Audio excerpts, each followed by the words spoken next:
देखो ना है स्वामी जी के कैसन भइल बा होलिया पहिले तो भंगिया बेना एहदा तो एको पल जेना पीही पुदीना भंग छोड़ी भोला खाली पीही पुदीना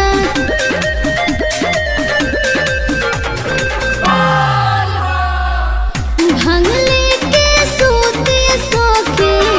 भंगले के जागे है भंगले के सूते सोखे भंगले के जागे है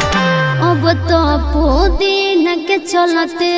भांग देखे भागे है अब तो पुदीना के चलते मुआना पुदीना में कौन सरस बाकी भोला जी के हमारा भरवाला सना